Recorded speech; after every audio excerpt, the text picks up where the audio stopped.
नमस्कार. मानदेश भूषण मध्ये सर्वप्रथम सर्वांचे स्वागत. आज आपण पांढरवाडी या गावी आलेलो आहे. पांढरवाडी येथील विठ्ठल भक्त श्री तात्याबुवा महाराज यांच्या मूर्तीची प्राण प्रतिष्ठापना आहे आणि विविध कार्यक्रमांचे आयोजन करण्यात आलेले आहेत. या संदर्भात आपल्याला अधिक माहिती देणार आहेत गोरक्षनाथ महाराज. रामकृष्ण हरी. प्रथमतः मानदेश भूषण चॅनलचा आभार. या चॅनलच्या माध्यमातून आमचा तालुक्यासहित आमचा जिल्हा संत योगी तात्याबुवा महाराजांच्या या मूर्ती प्राण प्रतिष्ठाचा, समाधी मंदिराचा मूर्ती प्राण प्रतिष्ठा सोहळा आपण पाहत आहात. खऱ्या अर्थाने आज नुकताच काही क्षणामध्ये या ठिकाणी तात्याबुवांची मूर्ती या रथामध्ये स्थापन झालेली आहे. या मूर्तीची मिरवणूक पंचक्रोशीतील सर्व गावांमधून ही आज दिवसभर मूर्तीची मिरवणूक असणार आहे. सनई चौघडे टाळ मृदंगाच्या गजरामध्ये भजनी मंडळांच्या माध्यमातून ही मिरवणूक आता या ठिकाणी प्रस्थान ठेवणार आहे. संध्याकाळी पुन्हा माघारी या ठिकाणी येणार आहे. आणि आज रात्री या ठिकाणी या मंदिरामध्ये या कार्यक्रमाच्या निमित्ताने पंचक्रोशीतील आणि जिल्ह्यातील मातब्बर आणि प्रसिद्ध भजनी मंडळांचे या ठिकाणी भजन आणि जागर आज होणार आहे. आणि विविध कार्यक्रम उद्या आहेत. उद्याच्या कार्यक्रमाची रूपरेषा अशी आहे की उद्या सकाळी बरोबर 7 ते 1 वाजेपर्यंत वेदशास्त्र संपन्न श्री नंदकुमार जोशी वरुडकर आणि त्याचप्रमाणे श्री विलासजी कुलकर्णी निढळ यांच्या या ब्रह्मवृंदांच्या माध्यमातून या ठिकाणी प्राणप्रतिष्ठा हा जो कार्यक्रम आहे, मूर्ती प्राणप्रतिष्ठा, याची विधिवत पूजा बरोबर सकाळी 7 वाजता सुरू होणार आहे. 1 वाजेपर्यंत सर्व पौरात्य आणि विविध विधींच्या माध्यमातून मूर्तीची प्राणप्रतिष्ठा दुपारी 1 वाजेपर्यंत होईल. त्यामध्ये मग गणेश पूजन असेल, नवग्रह पूजन असेल, त्याच्या अग्निस्थापना असेल, देवता स्थापना असतील, विविध विधी उद्या दिवसभर या ठिकाणी होणार आहे. आणि बरोबर दुपारी 1:15 प्राणप्रतिष्ठेचा कार्यक्रम या ठिकाणी आपल्या सातारा जिल्ह्याचं वैभव सुंदरगिरी महाराज हरिभक्त परायण परमपूज्य महंत सुंदरगिरीजी महाराज यांच्या शुभ हस्ते, यांच्या प्रमुख उपस्थितीमध्ये, शुभ उपस्थितीमध्ये कलशारोहण आणि प्राणप्रतिष्ठेचा कार्यक्रम उद्या बरोबर दुपारी 1 वाजल्यानंतर 1:15 या ठिकाणी संपन्न होणार आहे. या कार्यक्रमासाठी आपल्या जिल्ह्यासहित राज्यातून विविध साधू संतांच्या उपस्थितीमध्ये आणि तालुक्यातील जिल्ह्यातील सर्व मान्यवरांच्या उपस्थितीमध्ये हा कार्यक्रम उद्या दुपारी 1:15 या ठिकाणी होणार आहे. मी आपल्या चॅनलच्या माध्यमातून पूर्ण जिल्ह्याला आणि तालुक्याला विनंती करतो या कार्यक्रमाचा आपण लाभ घ्यावा. दुपारी सायंकाळी बरोबर 7 वाजता महाराष्ट्रातील सुप्रसिद्ध कीर्तनकार झी टॉकीज फेम समाज प्रबोधनकार हरिभक्त पारायण सागर महाराज बोराटे यांचं बरोबर उद्या संध्याकाळी 7 वाजता हरिकीर्तन होईल.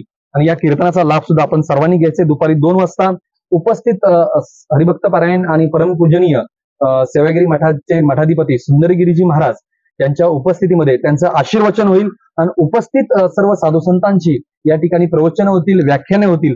दुपारनंतर अन्नदान प्रसाद वगैरे सगळ्यांना भेटेल. दुपारची काय भजनं असतील, संध्याकाळी हरिपाठ आणि त्यानंतर संध्याकाळी 7 वाजता हरिकीर्तन असा उद्या दिवसभर भरगच्च कार्यक्रम ग्रामस्थांच्या वतीने पंचक्रोशीतील सर्व तात्याबुवांच्या भक्तांच्या माध्यमातून हा कार्यक्रम या ठिकाणी संपन्न होत आहे. आपल्या सर्वांना विनंती की ह्या सर्व कार्यक्रमाचा आपण सर्वांनी लाभ घ्यावा. रामकृष्ण हरी. तात्या महाराजांचं चरित्र काय आहे? खरं सांगायचं म्हटलं तर आम्हाला कळतंय तेव्हापासून हे जे मंदिर आपण आज एवढं सुंदर भव्य दिव्य मंदिर या ठिकाणी उभं राहिले, त्या अगोदर या ठिकाणी एक छोटं मंदिर होतं. पण त्या मंदिराला सुद्धा कमीत कमी 40-45 वर्ष झाली असतील. त्या मंदिराच्या बांधकामाला ग्रामस्थांच्या आणि पंचक्रोशीतील सर्व भाविक भक्तांच्या माध्यमातून त्या मंदिराचा जीर्णोद्धार झालेला आहे. या भूमीमध्ये इथून या भूमीपासून 1.5-2 किलोमीटरच्या अंतरावरती जाधववाडी नामक गाव आहे. या गावामध्ये संत तात्याबुवांचा जन्म झाला. माझ्या माहितीप्रमाणे 72च्या दुष्काळानंतर तात्याबुवांचं महानिर्वाण झालेलं आहे. आणि ज्यावेळेस त्यांचं महानिर्वाण झालं त्यावेळेस त्यांचं वय 80-85च्या वरती होतं आमच्या माहितीप्रमाणे. तर फार असं एक अद्वितीय वारकरी संप्रदायातील आणि महाराष्ट्रातील अद्वितीय संत या भूमीमध्ये होऊन गेले. वयाच्या 85 वर्षाच्या नंतर त्यांनी या ठिकाणी देह ठेवला. पांडुरंग परमात्म्याचे निस्सीम भक्त म्हणजे ज्ञानोबा तुकोबांच्या मांदियाळीतील एक वारकरी संप्रदायातील एक विठ्ठल भक्त संत या पंचक्रोशीमध्ये होऊन गेले. त्यांच्याबद्दल सांगायचं झालं तर वारकरी संप्रदायातील संत त्यांच्या माध्यमातून होणारं कार्य, त्यांच्या माध्यमातून होणारे चमत्कार, हे कधी चमत्कार त्यांनी मुद्दामून नव्हते केले.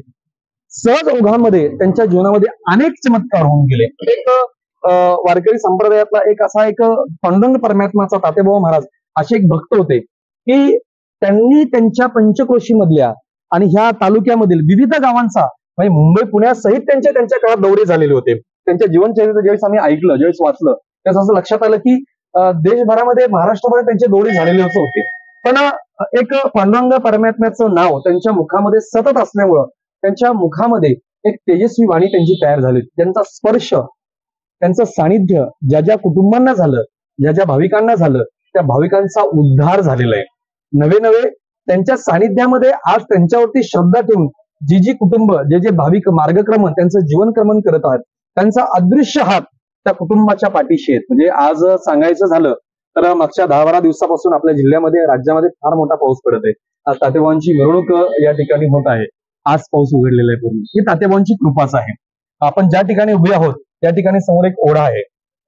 असं त्यांच्या जीवनचरित्रामध्ये असा उल्लेख आहे की तात्याबावांना पंढरपूरला जायचं होतं, बरोबर ना? तात्याबावांना पंढरपूरला जायचं होतं आणि पंढरपूरला जात असताना एक सुद्धा गाडी त्या काळात थांबत नव्हती आणि इथं गाडी थांबली नाही, त्यांना गाडीमध्ये घेतलं गेलं नाही. पण इथून ज्यावेळेस गाडी पुढे गेली, ती गाडी ह्या ओढ्याच्या पुढे सुद्धा नाही गेली. तिथून गाडी मंडळी खाली उतरली आणि मंडळीने कंडक्टरला आणि ड्रायव्हरला सांगितलं एक साधू महात्मा तिथं थांबलेला आहे, तुम्ही त्यांना गाडीमध्ये घ्या, गाडी बरोबर पुढे जाईल. असे अनेक चमत्कार त्यांच्या माध्यमातून होऊन गेलेले आहेत. असं एक अद्वितीय व्यक्तिमत्व, अद्वितीय संत या मातीमध्ये होऊन गेलं. आम्ही सर्वजण आपलं तालुक्यातील असतील, जिल्ह्यातील आपण सर्वजण भाग्यवान आहोत की या भूमीमध्ये आपल्या सर्वांचा, आमच्या सर्वांचा जन्म झालेला आहे. त्यांच्या पदस्पर्शाने, त्यांच्या कार्याने, कार्याचा सुगंध आमच्या जीवनावरती दरवळत आहे. आम्ही त्याचा उपभोग घेत आहोत. त्यांचा कृपाशीर्वाद आमच्या पंचकृषीवरती आहेत आणि आपल्या सर्वांच्या माध्यमातून एवढं सुंदर असं एक मंदिर या ठिकाणी उभं राहिलेलं आहे. हे खरं आमच्या ग्रामस्थांनी, आपल्या भक्तांनी फक्त सुरुवात केली होती. हे त्यांचं कार्य आहे, त्यांनी पूर्ण करून घेत आहेत. या ठिकाणी आमचे ज्येष्ठ काही मंडळी या ठिकाणी उभे आहेत. आमचे इथं जाधव शेठ आहेत, आमचे हे सुद्धा या ठिकाणी, सगळी ज्येष्ठ मंडळी या ठिकाणी उपस्थित आहेत. आणि या मंडळींनी तात्यांबरोबर त्यांना पाहिलेलं आहे, त्यांना उपभोगलेलं आहे, त्यांना बघितलंय, त्यांच्या बरोबर त्यांचा काही काळ गेलेला आहे. मला असं वाटतं की 2 शब्द तुम्ही सुद्धा बोला तात्यांबरोबर.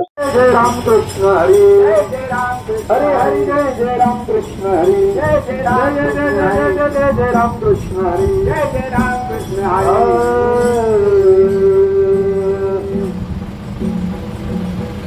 सुंदर ते ध्यान उभे विठे. तात्याबुवा महाराज यांच्या सानिध्यात तुकाराम जगदाळे यांनाही काही अनुभव आलेले आहेत, तर त्यांनाही सहवास लाभलेला आहे. काय सांगताल तुम्ही? ते म्हणजे त्यांचं राहणं म्हणजे काय, सर्वांना सारखं हे करायचं. ते प्राण्यापासून, मुंगीपासून ते म्हणे सर्वांना हे करा. तर तुम्ही रस्त्याने निघाल तर एक चिमट करून मुंगीला साखर टाका. तेव्हा ते आता मुंबईला जायचं. मुंबईला लोक जायचे ना, त्यावेळेला 4 आणि 8 आणि रुपये घ्यायचे आणि ते पैसे उपयोग कशी करायची, कोणाच्यातनं एखादं धान्याची किंवा कडेची गाडी निघाली होती तर त्याच्यातून 5 पेंडे घेणार आणि ते कोणाच्या गायला टाकायचे. ते असे वैयक्तिक त्यांनी काय घरी त्यांच्या घरी आमच्या बाजूला गेला तर त्यांनी जमीन घर असं म्हणजे त्यांना बाजूला त्यांच्या भावानं देऊन टाकलं, काय सुद्धा ठेवलं नाही. आणि हिरो येऊन त्यांनी हे पंचक्रोशी ते फिरायचे. एक दिवस इथं राहिले पांडवडी, एक दिवस पोळेवाडी, तसे सगळे फिरत राहिले. आणि लोकांना हेच सांगायचे की तुम्ही कोणाबद्दल बेस मच्छर करायचं नाही, प्राण्यामध्ये ह्याच्यामध्ये तुम्ही शोध बघा, तुम्हाला तो भेटणार. आणि रामकृष्ण हरी मंत्र हा मनामध्ये म्हणत राहावा. बाकी दुसरं काय म्हणजे बाकी काय बोलायची गरज नाही. आणि सगळ्यांना सारखे प्रेम करा. आणि बाकी तुम्ही स्वतःहून तुम्हाला जर काय पाहिजे असेल तर मागून मिळत नाही. कुठेतरी तुमची मानसिकता अशी झाली पाहिजे की आपण राहतो असं प्रत्येकाला ते भोगता आलं पाहिजे, मिळालं पाहिजे. असे महाराज आमचे होते. आमचं त्यांचा म्हणजे फार सानिध्य आलं. आम्ही त्यावेळी एवढे मोठे नव्हते, लहान होतो, पण तरी पण त्यांचे विचार आमच्या याच्यामध्ये राहून.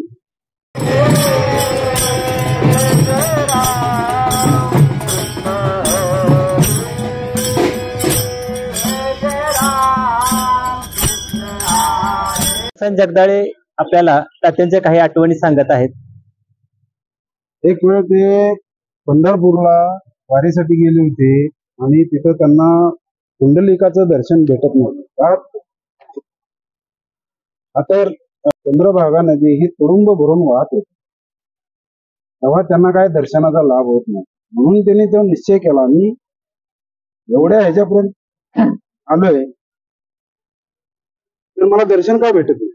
म्हणून त्यांनी 8 तास आपल्या स्वतःच्या एक याच्याशी केला आणि त्यानंतर त्याने हे केलं की नाही मी पुंडलिकाचं दर्शन घेईन. आणि मग त्याने त्या भरत्या नदीमध्ये पूर्ण भरून कुटुंब भरून वाहणाऱ्या नदीमध्ये त्यांनी ती स्वतःचा देह हे केला.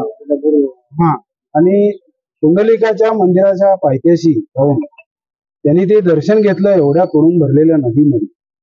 आणि त्यानंतर त्या प्रवाहामध्ये त्यांचा म्हणजे पाण्याबचा ह्याच्या ओघामध्ये खालचे ते गोपाळपूर ह्याच्यामध्ये ते तिथं लोकांना म्हणजे त्यांचं हे दर्शन झालं. अशा ह्याच्यामध्ये एवढे हे होऊन येतं काहीतरी महात्म्य किंवा काही एक महापुरुषांच्या ह्याच्यातूनच हे असं होऊ शकतं. आणि हे असे अजून काही असे अनुभव आहेत की ते म्हणजे लोकांना म्हणजे खरंच हे महापुरुषातून त्यांच्याच ह्याच्यातून होऊ शकतं. हे साधारण मनुष्याचं हे एवढं हे होऊ शकत नाही. तेव्हा आम्हाला त्याचा तो एक अभिमान आहे किंवा एक जन्मभूमी म्हणून आम्हाला त्याचा एक सार्थ अभिमान आहे.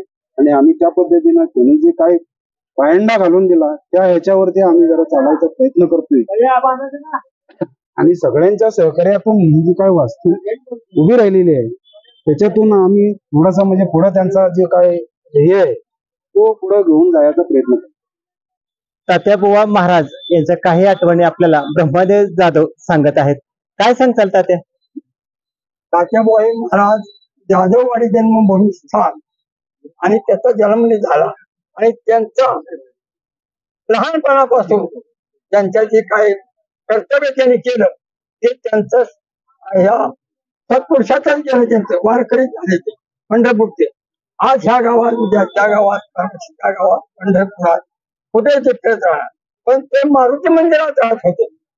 कोणाच्या घरी झाले नाही.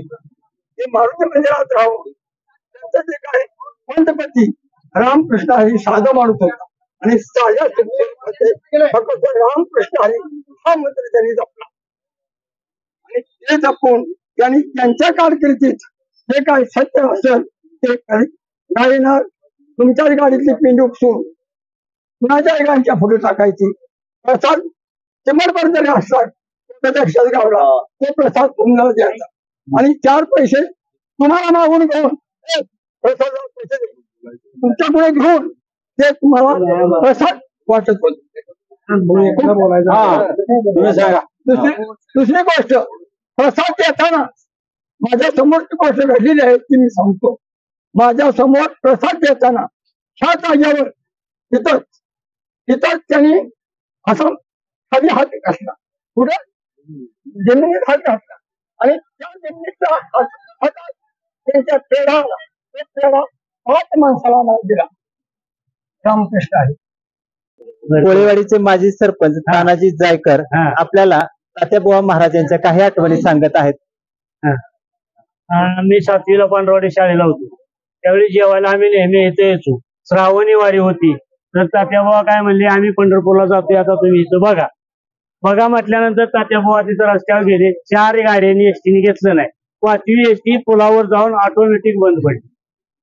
बंद पडल्यानंतर सगळे लोक खाली उतरले. म्हणलेल्या का त्या महाराजाकडे काहीतरी असं तुम्ही सगळ्यांनी खाली या आणि महाराजाचं दर्शन आपण घेऊ पाया पडून गाडीत घालू. ते सगळे लोक खाली उतरून आले. पाया पडले त्यांच्या हाताला धरून त्यांनी गाडीत बसवलं. त्यांनी हारगंगे 3-4 वेळा केलं.